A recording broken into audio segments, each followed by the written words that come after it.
The last video from Chapter 7 is going to cover Section 7.4 and 7.5, looking at calculating empirical formulas and calculating molecular formulas from the empirical formulas. So let's give definitions to these two terms. Empirical formulas are the smallest whole number ratio of all atoms in a compound. So you think that we're taking out the smallest numbers, like fractions.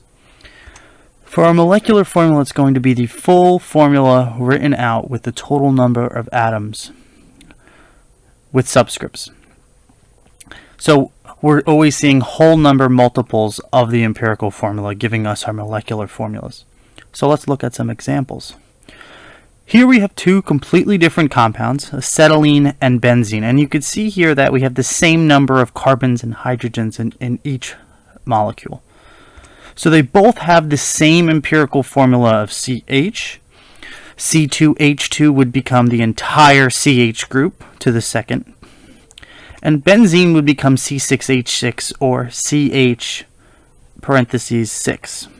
So you can see how even though they have the same empirical formula, they have very different traits and the number of total atoms.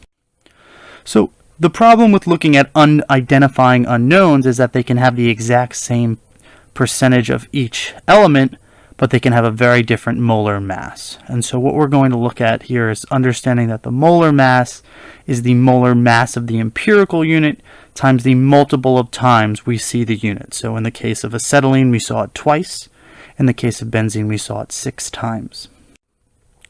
So in order to calculate an empirical formula, we need to know 3 things. The elements present, because we need to divide them out by the smallest ratio, the atomic masses of each element from the periodic table, and the ratio or the mass percentage of the combined elements. So let's look at this example. The first thing we're going to do is looking at the amounts of each element. So the question gives us 11.19% of hydrogen and 88.79% oxygen. So we're going to convert those. They're already out of percent of 100, so let's convert those to 11.19 grams of hydrogen and 88.79 grams of oxygen. Earlier in the chapter, we learned how to go from grams to moles, and that's exactly what step 2 is. So we're going to convert these respective weights to molar masses. So we have 11.19 grams multiplied by its molar mass, giving us 11 moles of hydrogen. We have 88.79 grams of oxygen multiplied by its molar mass, giving us 5.549 moles of oxygen. We then divide both numbers by the smallest number of moles. So in this case, we're going to start with our moles of hydrogen divided by 5.549. 5.549 divided by 5.49, just to show us that we're going to get the number equal 1.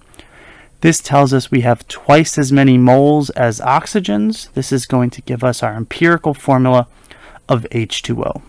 And you can work backwards at these problems. Once you calculate your answer, you can work to see how much of that weight is going to be due to oxygen and how much is going to be due to hydrogen, and it should match the percentages given in the question.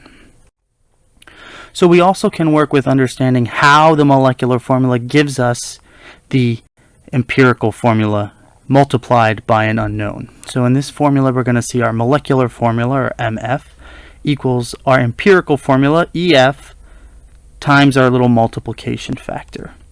So if we look at this, this gives us an equation that N is calculated by the molar mass of the compound divided by the mass of the empirical formula. So N is going to be our number of empirical units in the molecular formula. If you think back to our first example, we had 2 and 6.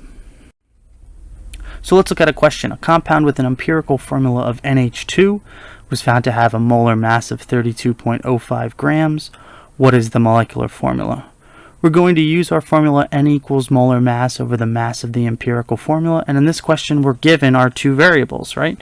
So we're going to plug in our molar mass of 32, calculate the mass of the empirical formula, which is going to be right from the periodic table, 14.01 plus the molecular weight of hydrogen times 2. Always going to be a very close to being a whole number, if not exactly a whole number. We'll then add this to our empirical formula, distribute, N2H4. And again, you can back work and check back and work on these and make sure that your end result molecular formula matches the molar mass given in the question. Another one for you to test on, so pause the video now.